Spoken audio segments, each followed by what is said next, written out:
Good morning, CJ. First of all, welcome to DC. Just your thoughts about this team, the organization. Obviously, a lot of young players, but you know your role in it. How you see this part of the season, especially heading into camp, being something that's going to work out for you? Yeah, I'm excited. I've been here for a little bit. I spent some time with the guys in the summer in Vegas to start, and then I came back a few weeks ago to get some work in with the guys. Obviously, I know DV really well. We were together in Portland. Still one of my good friends to this day, so happy to be back with him.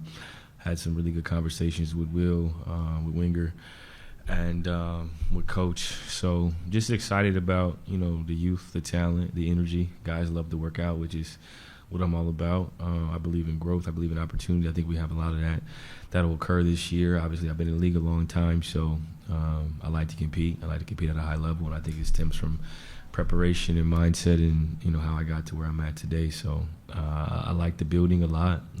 They got a lot of staff here, very well staffed. Still learning a lot of names.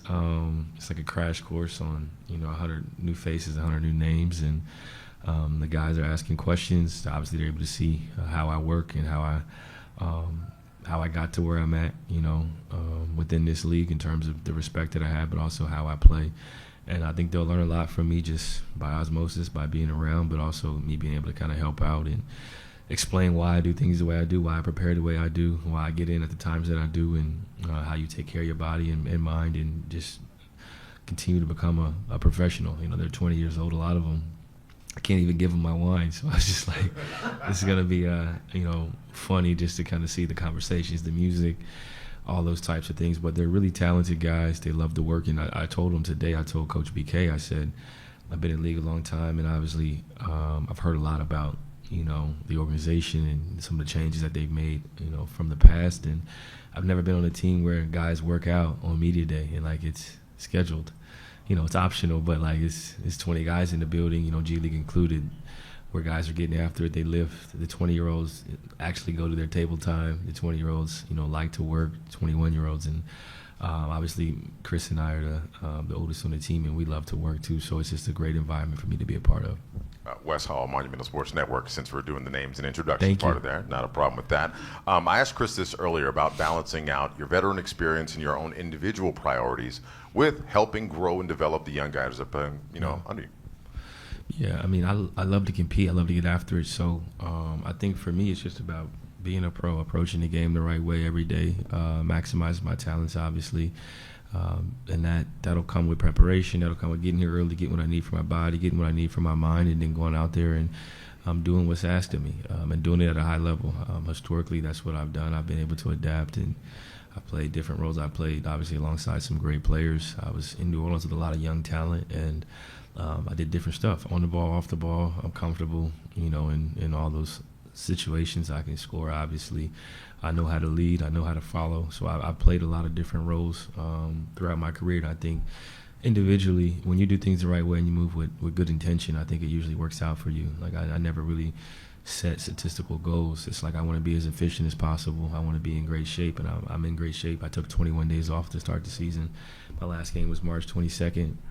We lost to the Detroit Pistons, and then I had a foot bruise and ended up not playing the rest of the year. So I've had a lot of time off to recover, but the longest summer I've ever had in my career. So I've been able to train a lot, work on things that I haven't been able to work on in the past. And I'm excited to play. I'm excited to play at a high level and excited to play alongside some really good young talent. But in terms of individual goals, I'm going to compete at a high level. I'm a hoop, and I think the rest is going to be what it's going to be.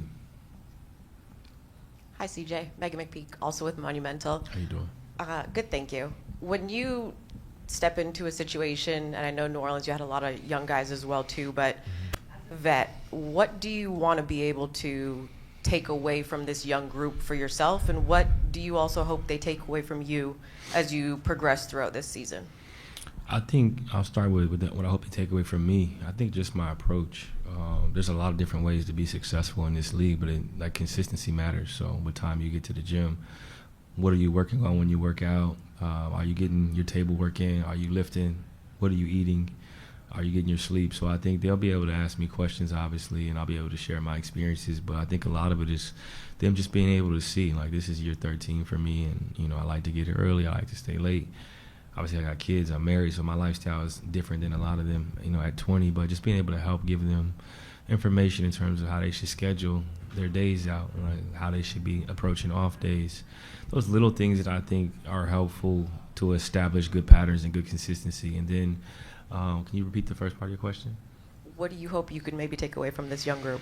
Yeah, I think the energy, the youthful energy, and just the appreciation. You know, I always say, you know, I don't want to ever take the game for granted. I've been here a long time. I've done a lot of these media days, and sometimes it gets, you know, it becomes a job. And when it's a job, I don't want to play anymore. So I want to continue to have that youthful energy. I want to continue to love it. And I woke up today excited, even though it's my 13th time, you know, having media day, just excited about another opportunity to play the game that I prayed for my whole life. So I just want to continue to approach it the right way, and continue to remember, like, once upon a time, like, I was them, right? Like, I was the youngest on the team. Like, everything was new. I was learning and experiencing new moments and growth moments on the fly, and now I understand, like, you know, Chris Kaman, Mo Williams, Earl Watson. I played with L.A. I played with Wes, Steve Blake. I mean, I played with so many guys that were, you know, low 30s, and I was like, damn, they old, you know what I mean? And now that's me. So it's like, it's funny to see through like that lens of, you know, when I'm, you know, 21, I first got into the league, and now I'm 34. Like the differences in the game, but also like how I think, how I play, how I prepare, how I like do everything. Like I have a better appreciation of like, oh, I get it now. So it's just, I think that's just one point of view that I have.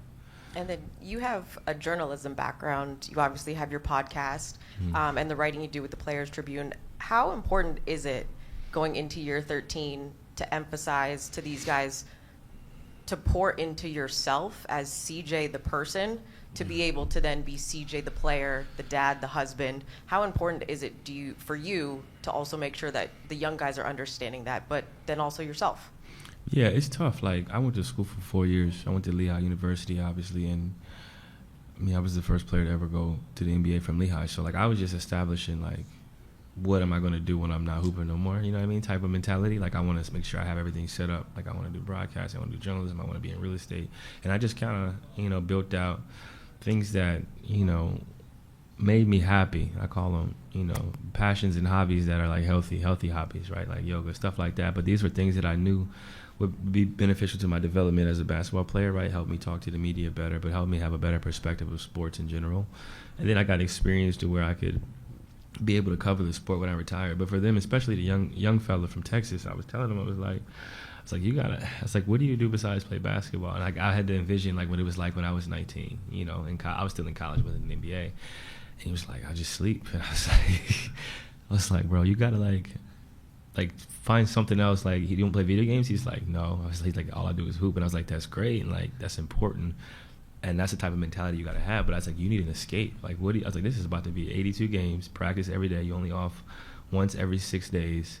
We're gonna be in new cities every night. We're gonna be landing. I was like, you're gonna need like something to do on that off day. That's not basketball, like massage, yoga, whatever. So we were just talking. I was just thinking like, what did I do when I was 20? And I was like, it's like, damn, I didn't have like I played video games for like a year, and then I stopped playing video games, and then I started had my own radio show. So like that was like an hour out of the day where I could just like get away from basketball.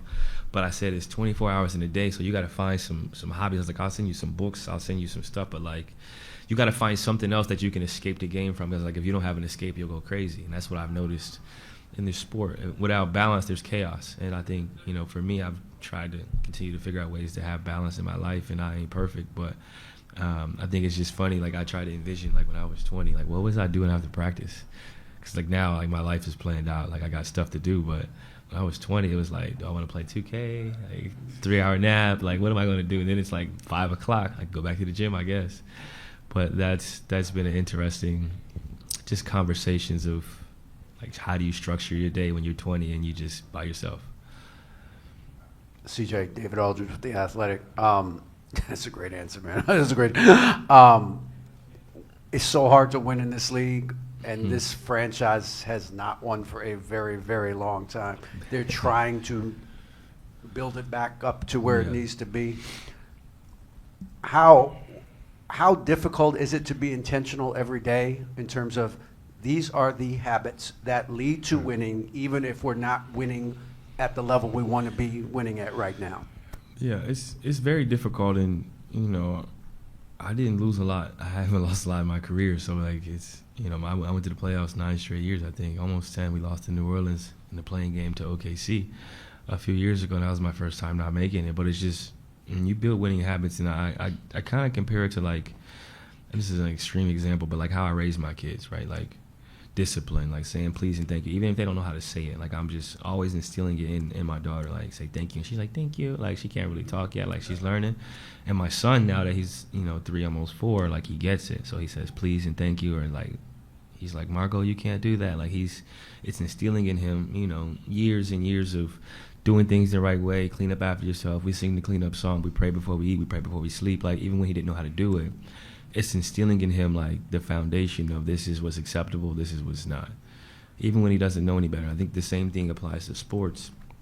You have a young team, even though they don't know what winning habits look like, they're building habits, right? Like, they're here today. I was here at 7:45.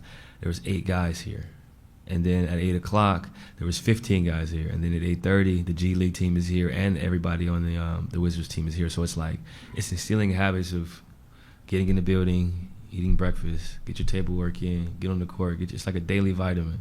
And each day you take your daily vitamin, you stack those days, and you may not get the results right away. It's like a 21-day fitness challenge, right? Like, you're eating well, but, like, you're not losing weight. So it's like you're doing the right things, you're building the right habits. It's only a matter of time before you have a breakthrough. And I think the same thing applies to this team. They're young, they're talented, but they like basketball, and they live it. And I've been around a long time, and I always say it's not the best 450 players. It's the 450 players that fit the best, that do things the right way. And it's like 100 of the best, like, talent players, and then it's like 300 of the guys that just fit the right roles. And then 50 that are just like, it's a great piece and, like, a good person, and they're always on time. So it's like instilling those habits early on is extremely vital to success. And you may not win right away. It may take you 2 years, but, like, your 20-year-olds are going to be 25 one day. And you want to make sure those 20-year-old habits are good and they're heading in the right direction, so that when they are 25 and they are 26 and, like, your window to win is now, like, a la OKC, like, everybody is ready, everybody works hard, everybody knows what they're supposed to do, they understand how to play the game. There's a standard. Even though you're losing, you can still have a standard of, like, what's acceptable and what's not in terms of how you play. Maybe it's a talent deficiency, or maybe you're just young and you just lose games at the end because you don't know how to win. But, like, you should be playing hard, you should be working hard, and you should be doing things the right way, and you should be able to be held accountable for your actions. Missing shots and making shots is not the end-all be-all. Like, were you in the right spot? Did you swing, and then he just missed it, and it's like, it is what it is, or did you just look him off? Like, those are habits that you have to build. If I miss my defensive assignment, even though I'm the second oldest on the team, the 20-year-old should be like, yo, see, you're supposed to rotate, and I should be like, yeah, you're right. And it shouldn't be like a whole back and forth. So I think those are ways that you build, winning habits. It's like, I try not to say shut up in the house, right? Because my son gonna be like, shut up. You know what I mean? So it's like, you got to practice what you preach, you know what I'm saying? So if I'm going to challenge people and hold them accountable, they got to be able to do the same for me, and I invite that, and I think that's what leads to success long term. Morning, CJ. Bijan Todd, Mighty Mail Sports Network. How you doing? I'm good. How you doing? Good, thanks. Wanted to ask you about Bub Carrington. Chances are you're going to be sharing the court with him a lot this season in the backcourt. 2-part question. How do you plan on working with him on the court, feeding off of him, and vice versa? And what have your initial interpretations of him been off the court as a person, as a teammate? No, he's got a good personality. He's from B-More. And first of all, he's a Ravens fan. We have the same record as the Ravens right now as a Browns fan, so it's a tough year for you guys right now. But I think he's passionate. He loves the game. He's a competitor. He played all 82 last year, which is hard to do in this league, right? As a rookie, he's taller. I think he's probably grown since last year. Athletic, fast, quick twitch. Defensively, he's competitive. He competes. The jumper is improving. Like, he's putting the time in to kind of work on the consistency and the release, the balance. He asked questions. We were talking about, like, routines. What do I do? The other day he was like, damn, like, go home. It's like, why are you still here? And I was like, yo, one day you're going to be 34 and you're going to be stretching, and the 20-year-old going to walk up to you and you're going to laugh and be like, I remember when I was that guy. I said, you got to take care of yourself, before you have an issue, right? Like, you played 82 last year. I said, I'm taking care of myself before my calves or my Achilles or my foot or my shoulder. Like I said, I'm taking care of it in advance. Like I don't have to be injured to get treatment. It's like I'm just making sure I'm proactive. But he asks the right questions. He works, and I think he wants to be good, and that's the important part. Like everybody has the tools and the resources, but like who actually really wants it? Like we all got it's 30 teams with 30 staffs. We all got 24 hours scan in, scan out access, but it comes down to who really wants it. Like how determined are you to be successful, and what are you willing to sacrifice in order to accomplish that? And I think he has the right mentality and approach to the game.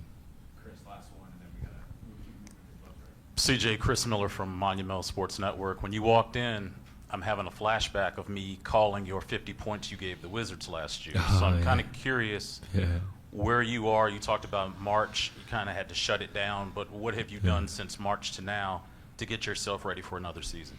Yeah, I mean, I've had 13 summers to figure out exactly what I need to get ready for a season. Obviously, there's been different situations. I've been utilized differently, probably 9 out of those 13 years. I did exactly what I needed to do to be ready to play as many minutes as I need to play in any role that I need to play. From a conditioning standpoint, I started conditioning earlier, started on the track earlier, lateral movement stuff, obviously the shooting, the handles. That is what it is. Like that just, respectfully, it's just really how it's supposed to be. But I think looking at my game and how my game has aged alongside the NBA, like I can shoot threes, I got a midi, I got a floater, I can run a pick and roll, I can score an ISO, but it's just about lateral movement is huge. Guys are getting faster, they're more athletic, so how you move laterally, can you guard pick and rolls, can you help? And then like we're going to play fast because we're really young, so being able to run the floor, being able to pass ahead, being able to talk, and I think a lot of that is conditioning, talking while you're tired. Like you ever try to run and be talking, like jogging? So like being able to be in better shape, being able to sleep more. I got my PT, my movement specialist is here, he just landed. So like I got everything I need to be successful. Now it's just about showing up. I just clock in. Now I did what I was supposed to do. So I'm excited about the year. I think this will be my best year yet. I said that last year, and it was a pretty good year. I was very injured, so it was difficult to win games. But physically, I felt great. I'm in better shape now than when I had 50 against you guys last year, which is funny. It's funny to think about. Lastly, it's one thing to be one of 450 when you first get into this league, but how do you remain one of 450 as long as you have and imply and actually teach these players what it takes to get a second contract, a third contract? Yeah, I mean, I said the same thing to my guys, Herb, Trey, Jose, and they watched. And I said, look, man, I don't have the answers to everything, man, but I know how to make money. I was like, I know how to stay in the league. I know how to do things the right way. I know how to be valuable. I know how to show up on time. I know how to take coaching. I don't get in trouble off the court. I know how to invest. I said, I know how to do a lot of things right, and I know what not to do because I've seen it. So I'm like, if you just watch, ask questions, and learn, I don't have all the answers, man, but I can help you make a little bit more money if you just pay attention. And they listen, they ask questions, and Herb cashed out. He signed another deal. Trey, $100 million. Jose's going to get paid again. They ask questions, they listen, and I think for me it's about, like, we have all these examples of what success looks like. It's like, follow the examples. Like, don't be afraid to ask the right questions. Before I invested in real estate, I called Junior Bridgman, and I asked him about investing. I asked him about franchising. I asked Don Peoples about real estate. Like, I don't have an ego when it comes to, like, information. Like, I asked Eric Snow, like, how did you stay in the league? Keith McLeod, how did you stay in the league? Gary Grant, what do you wish you could have done better? So it's like, I asked Steph. I call Steph. Why? How do you shoot so good? You know what I mean? It's like I don't have an ego. Like whatever it comes to improving my game, I used to guard Wesley Matthews in the post because I needed to guard better in the post, and he guarded me in the perimeter. I used to guard Melo in the post. I was like, all right, I gotta get better. I guard post. So it's like I like to ask questions, and I think for young players, if you want to be in the league, like just look around, see who's hanging around, see who continues to get contract after contract. See who's getting 20 million, see who's getting 10, see who's getting 5 and they shouldn't be getting 5, and go talk to them like this is year 16, like you getting signed early, like how, like, you know what I mean? Like that's important. Like this is money that you're gonna need when you're 50. You know what I mean? Like it's reversed for us. Like earning potential max right now, you're talking 20 to 35, which is not how it is in the real world. And you got to maximize your earning potential. And for me, I maximized my blessings. I went to Lehigh. I graduated. I got a degree. I work for ESPN. I've done all these things, and I still play at a high level, and I'll play at a high level again this year. And the blessing is that I'll be able to stop playing when I want to stop playing. Like, I won't get forced out. It'll be like, all right, this was fun. I'm moving on, as opposed to guys that get forced out for not doing things the right way.